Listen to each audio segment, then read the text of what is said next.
Pues vamos a continuar con nuestra serie, hermanos, de domingo, carta a los Colosenses, y consideré importante que pudiéramos ir al capítulo 1 y ver un pantallazo de lo que es el propósito, o de lo que el apóstol Pablo quiso plasmar y que los oyentes y los lectores de la carta pudieran capturar.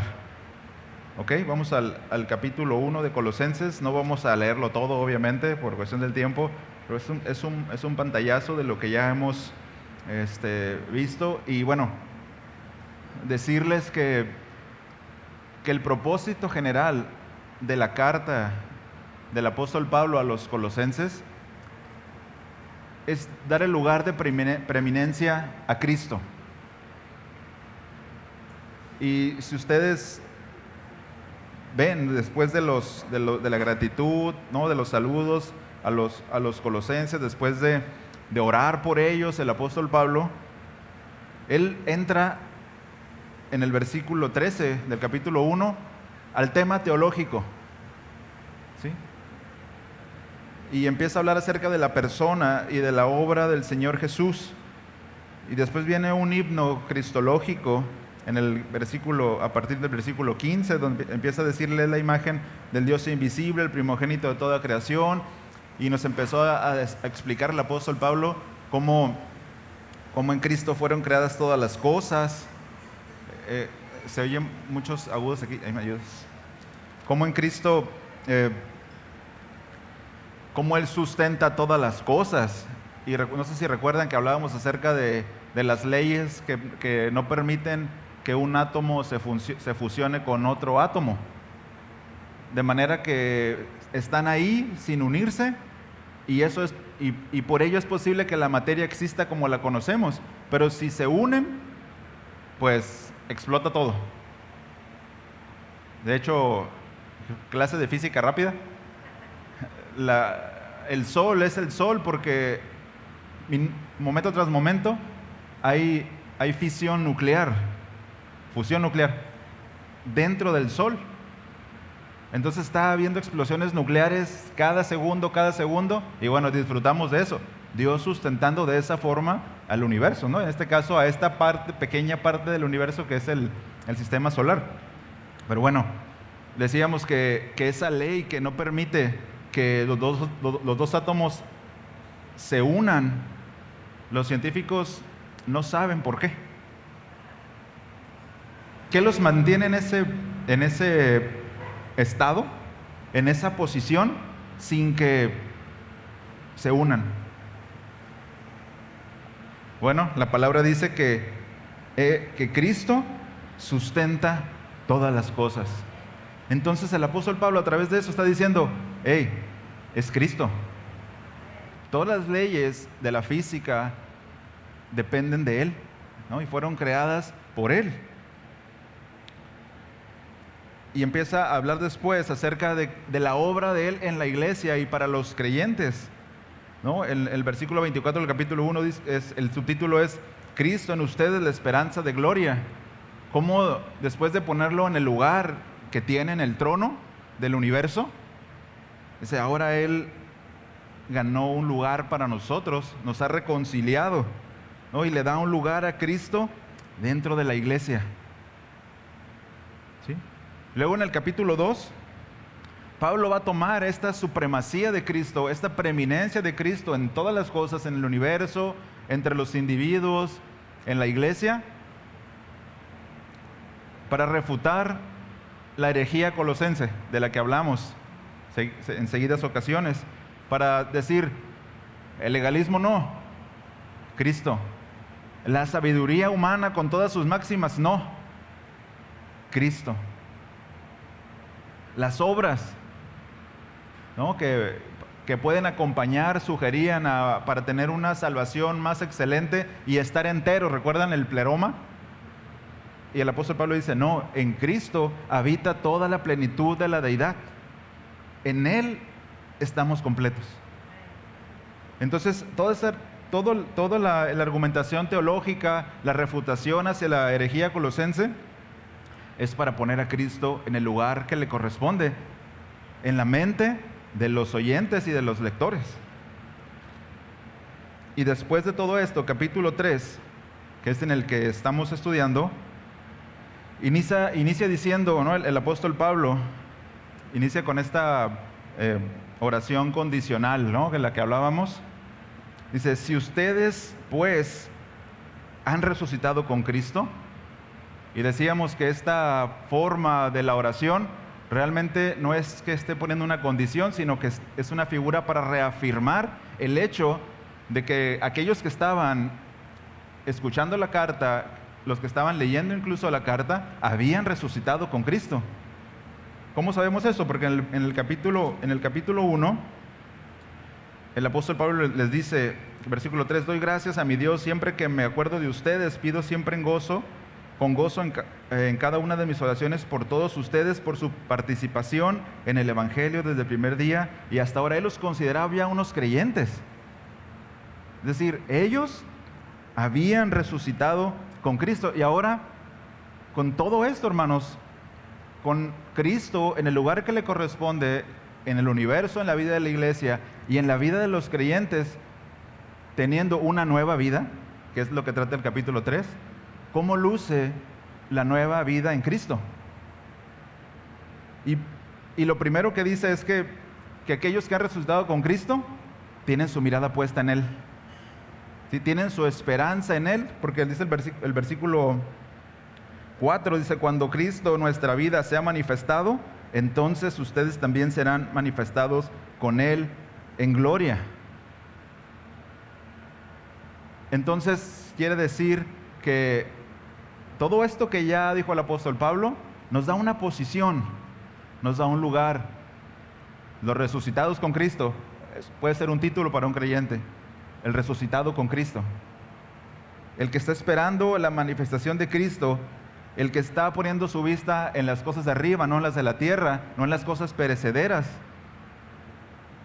Y a partir de ahí su vida va a ser distinta, porque empieza a decir a partir del versículo 5 del capítulo 3, por tanto, es decir, todo lo anterior desde el capítulo 1, consideren los miembros de su cuerpo terrenal como muertos a la fornicación, la impureza, las pasiones, los malos deseos y la avaricia, que es idolatría. Es decir, ya no participamos de esas cosas porque tenemos una nueva naturaleza, una nueva vida en Cristo. Pero hay cosas, hermanos, y estas las vamos a ver en el versículo 8, que aunque el creyente tiene una nueva vida en Cristo, hay cosas que están pegadas como las garrapatas, como las güinas. Versículo 8 del capítulo 3 dice, pero ahora desechen también todo esto. Y la forma del verbo es algo que nosotros tenemos que hacer, desechar. ¿Qué cosa vamos a desechar? Es decir, ya no vivimos en los pecados escandalosos que habló los versículos anteriores, pero sí hay cosas que están pegadas ahí. Dice, pero desechen también todo esto: ira, enojo, malicia, insultos, lenguaje ofensivo de su boca, que dejen de mentirse los unos a los otros, puesto que han desechado al viejo hombre con sus malos hábitos. Esa es la posición y esa es la actitud de alguien que tiene la nueva vida en Cristo, los que han resucitado con Cristo. Y a partir del versículo 18, esto se va a manifestar en las relaciones sociales. Esto se va a manifestar en las relaciones de esposo, esposa, esposa, esposo, hijos, padres, esclavos, amos. ¿Cómo es esto? Hasta el versículo 17, todos podemos parecer hombres piadosos. Sí, amén, ¿no? Y yo he desechado eso, y he muerto a eso, y estoy con Cristo, y estoy creciendo, y estoy echando ganas, y me congrego, y llevo mi Biblia, ¿no?, bajo el brazo, o mi maletín, y me visto como un cristiano. Es decir, cosas. cosas, no soy legalista. Cristo es lo primero en mi vida y le pongo una estampita ahí de pececito a mi carro para que sepan que yo soy cristiano. Y un texto bíblico, ¿no? También. Y uso playeras que tengan clichés de soy nueva criatura y un montón de frases, ¿no? Pero hermanos, la realidad es que nosotros somos lo que somos en casa. Fuera de casa podemos ser la octava maravilla. En casa somos lo que somos. No podemos engañar ni a nuestra esposa o esposo, ni a nuestros hijos, ni hijos pueden engañar a sus padres. Porque aunque traten ahí como disfrazar, en algún momento va a salir quién eres.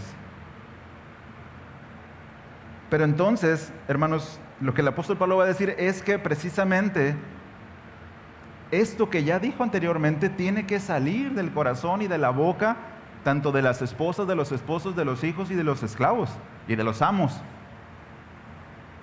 Vivir la realidad de la vida en Cristo, no un cuento, una fantasía. Eso es muy fácil, ¿no? Yo no sé si ustedes ven series y series cristianas y cómo se ven los actores, ¿no? Hay actores que personifican al Señor Jesús y uno ahí pudiera engancharse, ¿no? Mira, es que casi estoy seguro que así era el Señor, mira cómo... Es un actor, al final, ¿no? Es un actor.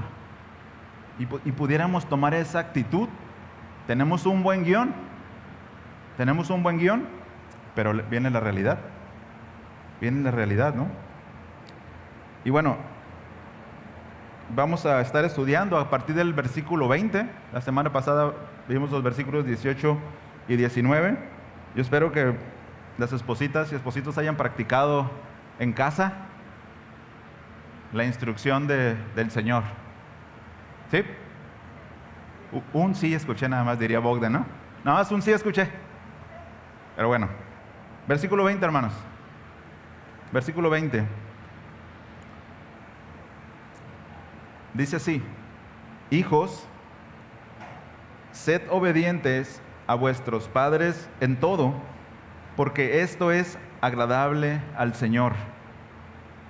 Padres, no exasperéis a vuestros hijos para que no se desalienten. Y antes de orar, hermanos, yo les quiero decir que no estoy parado aquí como el fariseo de Lucas 18, diciendo: Señor, gracias porque no soy como ellos. No, estoy parado aquí como el publicano. Sí, no merezco tu perdón, pero sé que me perdonas. ¿Sí? Entonces, para que lo tengan en mente, ¿ok? ¿Me acompañan a orar?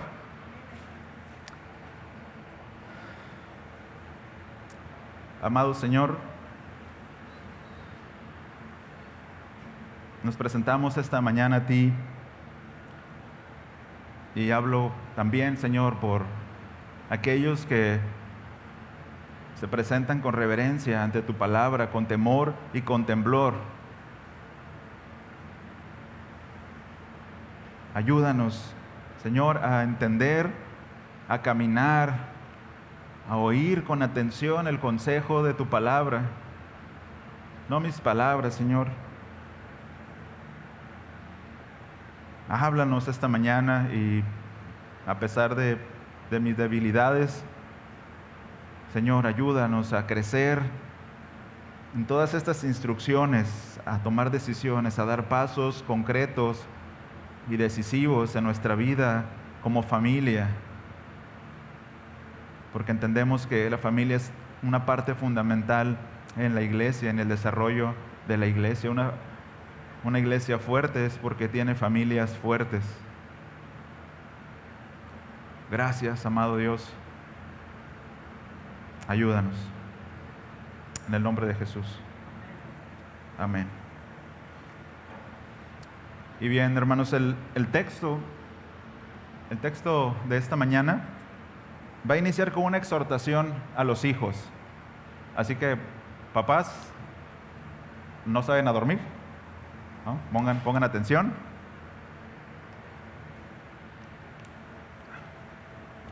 Es importante. Y bien, el versículo 20 empieza, como les decía, hablándole a los hijos. ¿Y quiénes son estos hijos? Obviamente no incluye aquellos que ya se casaron, ¿verdad? Aunque hay padres que ahí están, ¿no? Oye, pero es que deberías hacerle así. ¿No? No. Aquellos que están en una relación directa con sus padres, que están en casa, o que quizás ya son mayores de edad, que están estudiando, pero que dependen de sus padres.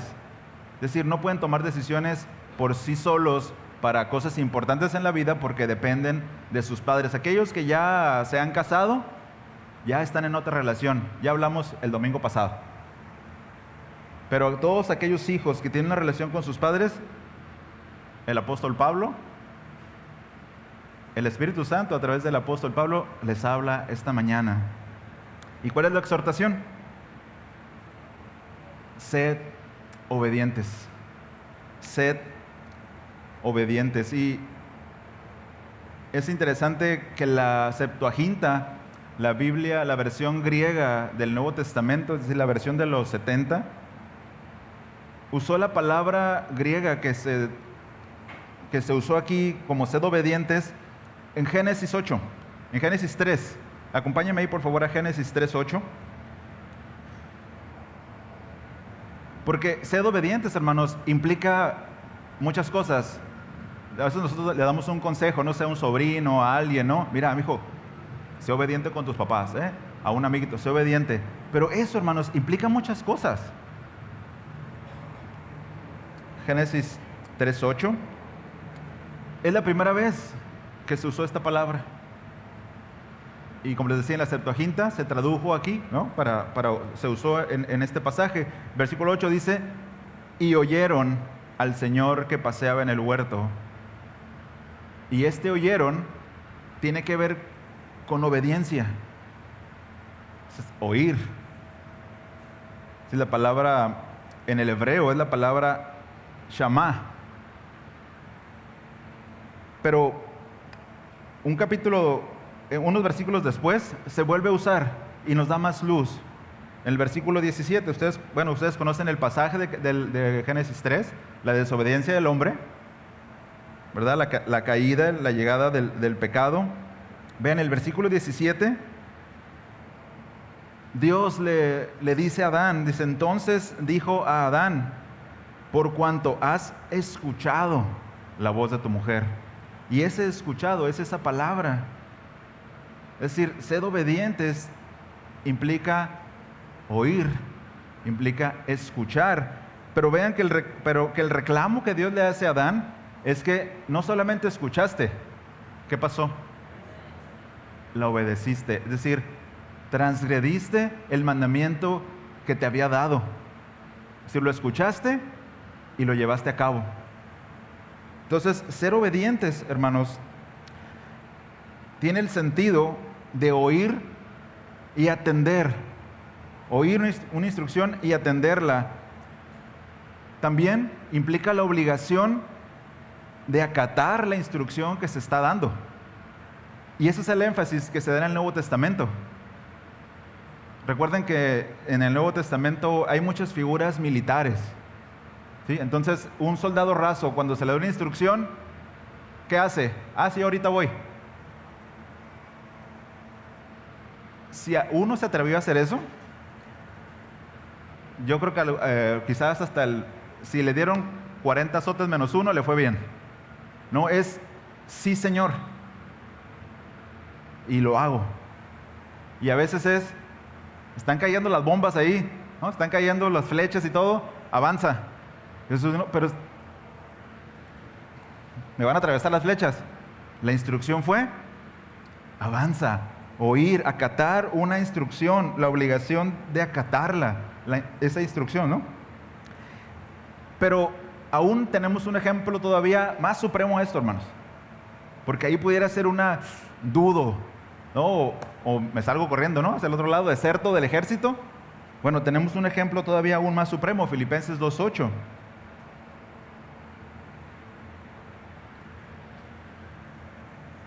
Filipenses 2:8. Y aquí la referencia es hacia el Señor Jesucristo. Versículo 8 dice, de Filipenses 2, dice, y hallándose en forma de hombre, dice, se humilló a sí mismo, haciéndose ¿qué? Obediente. Hasta la muerte. El Señor Jesús tenía una instrucción de parte del Padre, ¿no? La obra en la cruz. Salvar a los pecadores. Eso implicó la muerte. La instrucción que recibió de Dios, la acató, sin importar que le iba a costar la vida. Bueno, esa es la palabra que se usa para los hijos cuando se dice, hijos, sed obedientes. Es decir, no es cualquier obediencia, es una obediencia suprema, la misma que tuvo el Señor Jesús de su Padre. Por supuesto que es imperfecta, ¿no? La obediencia que llegamos a desarrollar a causa del pecado. Obediencia, hermanos, tiene un sentido de cumplir debidamente los comandos o las instrucciones ¿de quién? De los que tienen la autoridad. Porque el versículo dice, hijos, sed obedientes a vuestros padres. La implicación es que los padres, y aquí padres se refiere tanto a la mamá como al papá, ¿ok? Se refiere a los dos, es sed obedientes a los dos. En Efesios capítulo 6 se amplía.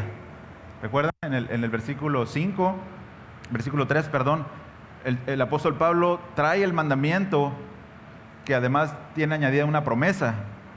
Sí, honra a tu padre y a tu madre para que te vaya bien en la vida y tus días sean alargados, ¿no? En este verso, el apóstol Pablo es muy objetivo y va al grano. Sed obedientes a vuestros padres, ¿no? Obediencia, hermanos,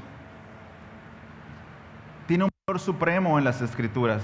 No es nuestra definición de nuestro diccionario. Tiene un valor supremo porque obediencia es el resultado de oír, creer la instrucción y entonces la llevamos a cabo el mandamiento. Es decir, escuchamos un mandamiento de Dios o una promesa de Dios. ¿Qué dices, hermano? ¿Lo crees? Sí, lo creo. Bueno, cuando tú dices que lo crees, tú adquieres una obligación de atender y de obedecer las condiciones de Dios. Entonces, hermanos, creer y no obedecer te condena, porque entraste en rebeldía. No tienes excusa. ¿Me explico? Por eso es importante que nosotros como padres les dejemos muy claro a nuestros hijos las instrucciones. Es decir, que no haya confusión. Saca la basura afuera. Ay, me quedé. Eso está claro, ¿verdad? ¿Qué es lo que tiene que hacer el hijo? ¿Y por qué se quedan en el sillón sentados? Bueno, quizás a este momento es un problema de conceptos, ¿verdad? Porque tal vez en mi diccionario, en mi mente es, sí lo hago al rato. Eso puede ser una definición en mi mente de obediencia. Ah, sí, al rato. Entonces, pensando en los oyentes, en los lectores de la carta, puede haber diversidad de edades, ¿verdad? Ahí algunos pequeñitos, unos ya más grandes. Pero sin duda lo que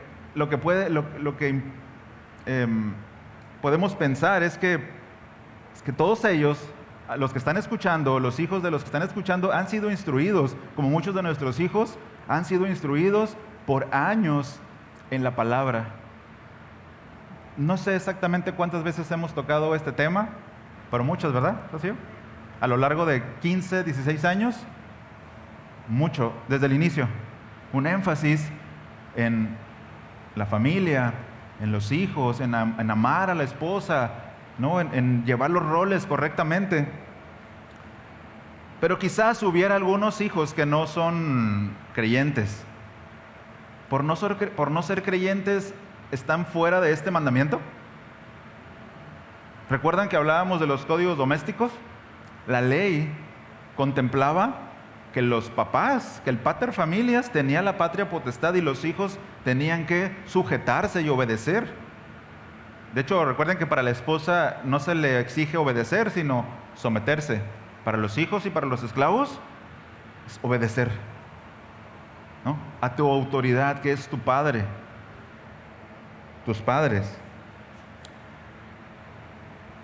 Y esto, hermanos, y esto, jovenazos, todos los que se consideren jovenazos, pero que son dependientes de sus papás. Si tú dices que eres cristiano, que eres un creyente, que has puesto tu confianza en Cristo, pero no obedeces de la forma en la que Dios ha establecido que obedezcas a tus padres, eres un actor y puedes hacer casting para Chosen. Eres un actor. No, es contradictorio llamarnos, hermanos, es que es muy serio. Vean el versículo 25 del capítulo 3 de Colosenses. Vean el versículo 25.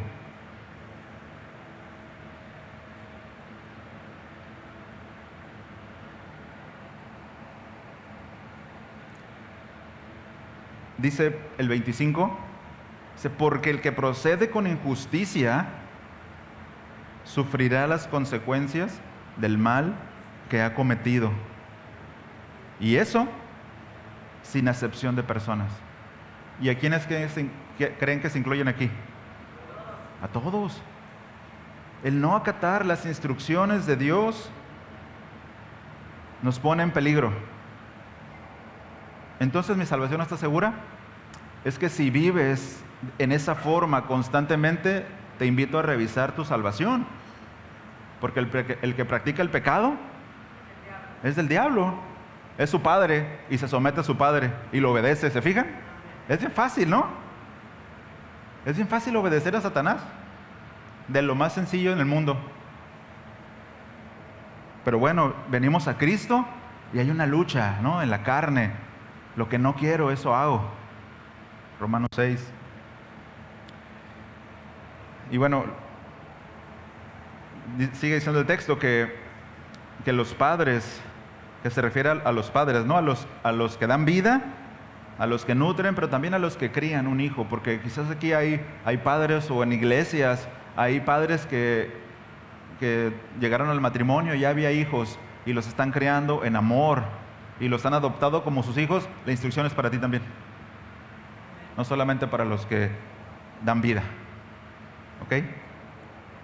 Y antes de avanzar, quiero entrar brevemente al trato que le da Dios a la desobediencia en las Escrituras. Solo para poner, dijo, el pastor Raúl lo cambió a abeja, ¿verdad? O sea, de todo ya, abejas y moscas, ¿no? Pero otra abeja en la oreja. ¿Qué enseñan las Escrituras acerca de la desobediencia? Vamos a Deuteronomio capítulo 21. Por favor. Deuteronomio 21, versículo 18.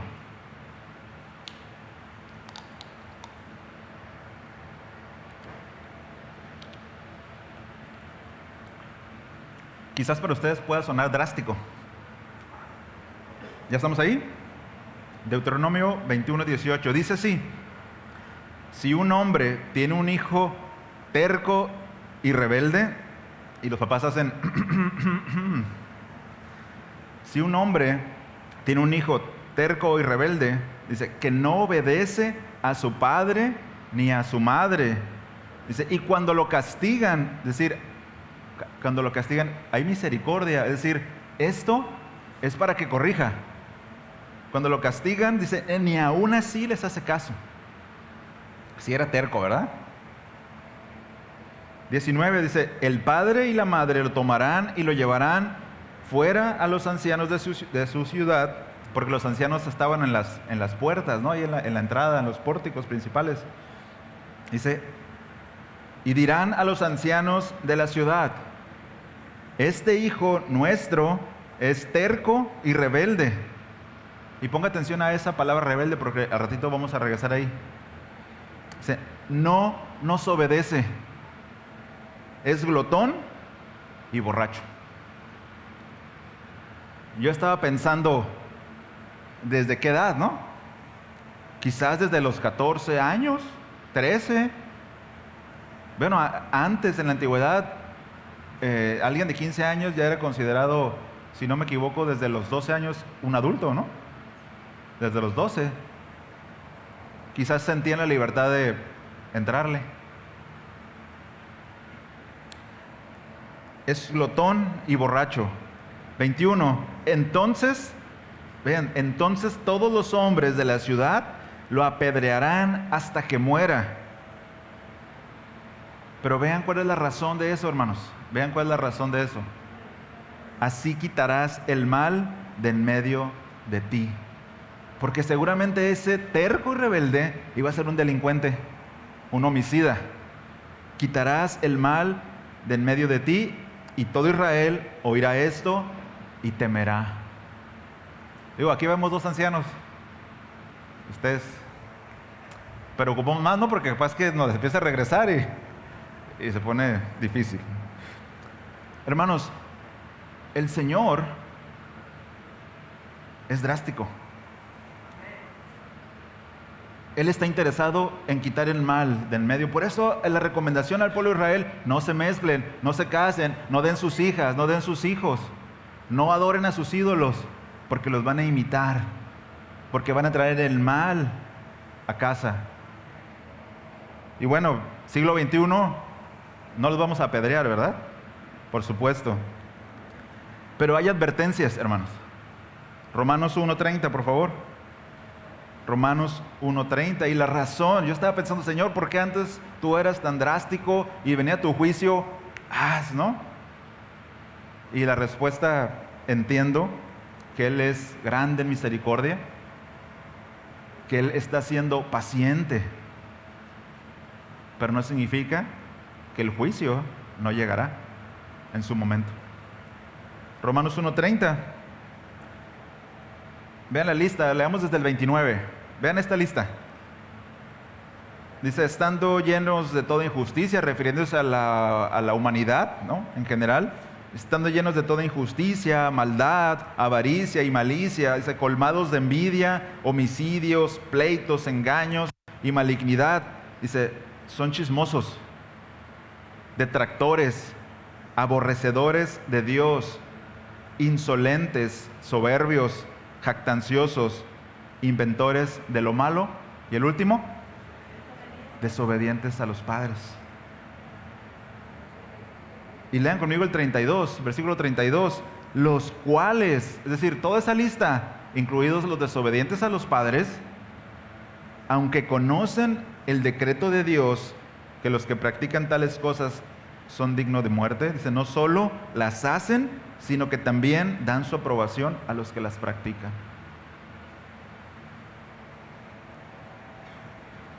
Dios toma en serio la desobediencia a los padres. Como el obedecer, hermanos, nos da un lugar cerca del Señor, ¿no? Como lo vamos a ver, y es la parte que sigue del versículo, pero es importante que hijos que están en casa, no solamente es la machaca del papá, oye, sé obediente. Es el Señor el que lo está mandando, y el que ha puesto un decreto para aquellos que no andan en sus caminos.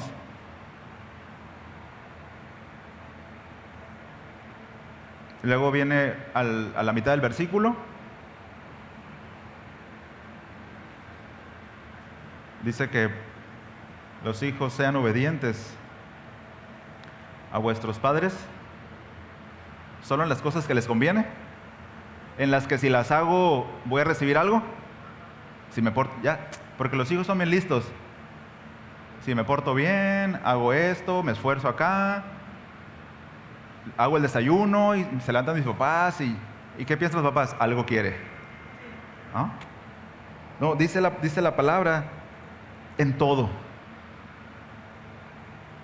Y la idea es eso en todo, es aquello que es racional, aquello que es coherente con la ley de Dios, lo que es justo, lo que es recto. No lo que joven piensas que es justo, ¿no? Porque luego saca la basura, no es justo, yo la saqué ayer. No, esa justicia no se refiere. La justicia que emana de Dios, lo que Él considera que es justo y recto. Y si lo que te está mandando tu papá a hacer, tu mamá a hacer, es justo, hay que obedecerlo. Escuchaba una conferencia acerca de la crianza y una pregunta que surgió es, ¿qué pasa cuando somos padres y nuestra hija, nuestro hijo tiene 19 años, no es creyente y anda de novia con el novio, ¿no? Anda de novia, se queda con él a veces y se van de vacaciones juntos? ¿Qué tengo que hacer? Llamar a los ancianos, ¿no? No. Bueno, tendríamos que decirle, mira, ven lo que dice la palabra, tienes que ser obediente en todo.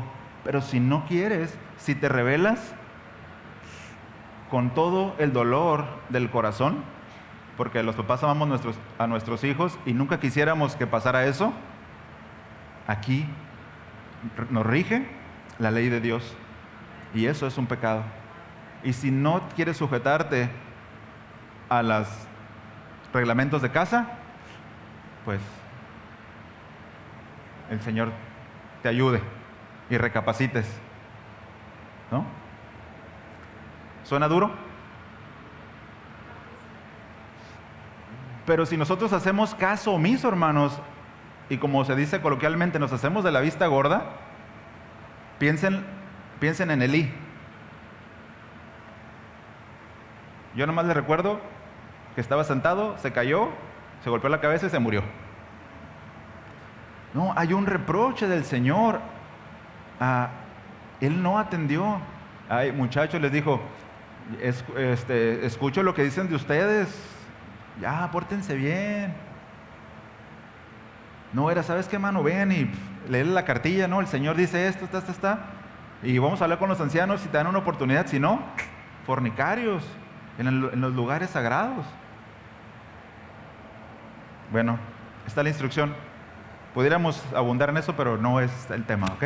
Pero dice la palabra que en todo, en lo que es racional, coherente, justo, recto, pero también tiene un sentido de algo que es continuado, porque es muy fácil obedecer una instrucción, ay, ya para que se calle y me deje en paz.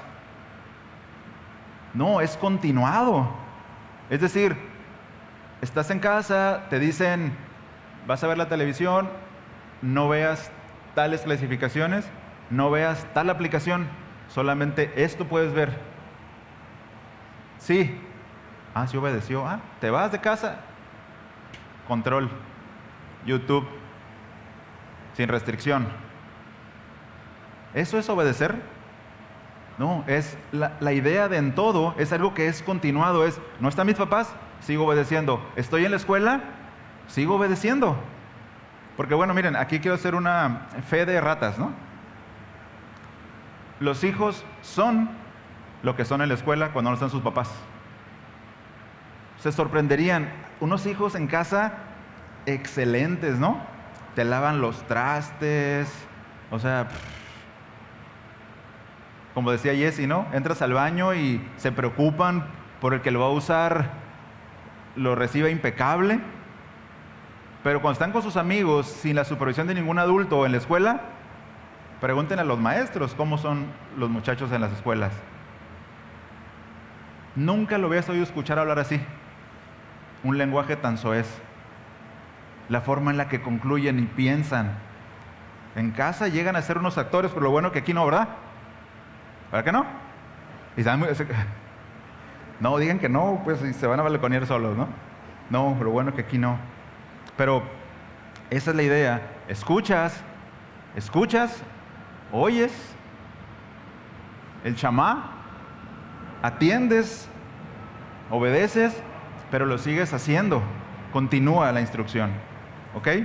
Entonces, ay Señor. Vamos a la última parte del verso. ¿Cuánto tiempo llevo? Porque aquí llevo 15 minutos. Bien. Dice la razón de ser obedientes. Porque el Señor es bueno, es lleno de gracia y misericordia. Es decir, hay una recompensa, hermanos. No solamente qué pesado es esto de ser obediente, qué cansado es, ¿no? Frustrante. No, vean, hay una recompensa. Dice en la parte B del versículo 20, porque esto es agradable al Señor. Porque esto le da placer y satisfacción también a los papás, porque ¿cómo se sienten papás cuando le dices a tu hijo, fulanito de tal, vete a bañar? Cuando escuchas esto, sí papá, y ves que mueve sus piecitos y va a bañarse, ¿cómo te sientes? Wow, Señor. Se abre el cielo así, ¿no? Casi baja un ángel ahí. Sí, da placer, da satisfacción. En Romanos 12:1 lo traduce como algo que es aceptable. En Efesios 5:10 lo traduce como algo que es agradable, como algo que complace. Pero yo los invito a reflexionar. Cuando tú obedeces a tus papás, y siempre miro a Esther, a todos. Ahora estoy viendo a Liam. Cuando obedeces a tus papás y a Daira, Dios se complace, hermanos. Dios dice, como recuerdan los sacrificios, ¿no? Olor grato. Ese olor fragante, ese olor grato a Dios, porque estás simplemente obedeciendo. Simplemente entre comillas, ¿verdad? Con todas sus implicaciones. Es agradable a Dios. Y hay un ejemplo de esto, un ejemplo supremo, siempre. Señor Jesús, 12 años en el templo. ¿Recuerdan la historia? Lucas 2. Él va ahí, está con los maestros de la ley, hablando acerca, dedicándose a qué. Le dijo a sus papás, estoy en los negocios de mi padre, en los negocios de mi padre me es menester estar.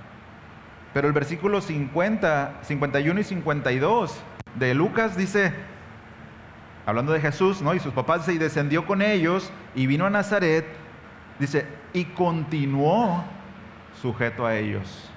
Dice, y su madre atesoraba todas estas cosas en su corazón.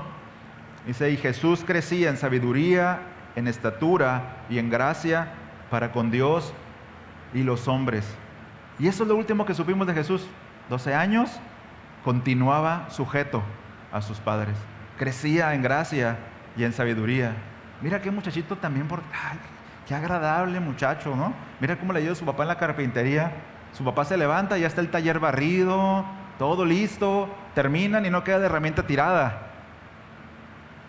Se queda un rato más y ya limpió el taller y los vecinos ahí, ¿no? ¡Wow! ¿No? El que entendió, ¿no? Ahorita vamos a ir para allá, no se preocupe. O quién sabe, hermanos, pero 12 años. La siguiente vez que vimos al Señor Jesús, o supimos de Él en las Escrituras, ¿cuántos años tenía? 30 años. 18 años en los que no sabemos qué pasó. Pero podemos tener una noción, creo que muy clara, de lo que pasó. Acompáñame por favor a Mateo 3:17. Mateo 3:17.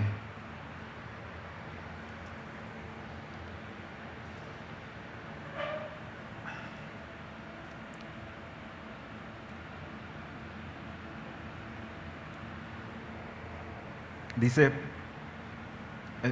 contexto, el Señor Jesús viene, está Juan, le dice a Juan que lo bautice. El Señor Jesús es bautizado y se escucha una voz, ¿no? Dice, aquí se oyó una voz desde los cielos que decía, este es mi Hijo amado, dice, en quien me he complacido. ¿Se complació porque se bautizó? Su trayectoria. Aunque no sabemos qué pasó 18 años, lo que podemos notar es que Dios se complació de él, de su vida, porque seguramente era un hijo muy obediente. Pues es que era el Hijo de Dios. Son decisiones. Tomo la decisión de hacerlo. Es un mandamiento. Obedezco, acato la instrucción, me sujeto a mis padres. La recompensa es que agradamos a Dios. A veces cuando pensamos en llegar al cielo y es que y ahí no está ahí el Señor diciéndole a algunos, ven siervo bueno y fiel, ¿no? A veces pensamos que son aquellos hermanos que toda una vida, ¿no? Predicando en las montañas y viniendo a hacer el aseo, esforzándose porque otros no vinieron y les tocó hacer más trabajo. Y no, esos son los hermanos que son buenos siervos y fieles. Pero, ¿qué tal un hijo? El Señor vino, tenías 9 años, pero fuiste un niño fiel. Buen siervo y fiel. En lo poco fuiste fiel, en lo mucho te pondré. No nos dice qué estándar abarca, pero sí, lo que podemos entender de ese momento es que el Señor premia la fidelidad, hermanos. La obediencia. No importa qué tamaño, la obediencia. Entonces, no solamente obedecemos a Dios, nos mantenemos en su voluntad, sino que agradamos a Dios, agradamos a nuestros padres y los que nos rodean disfrutan de eso. ¿Cuántos han disfrutado de un árbol frondoso cuando hace mucho calor y que está bien frondoso y se siente fresco, ¿no? Bueno, alguien ahí le movió, ¿verdad? Alguien lo fertilizó.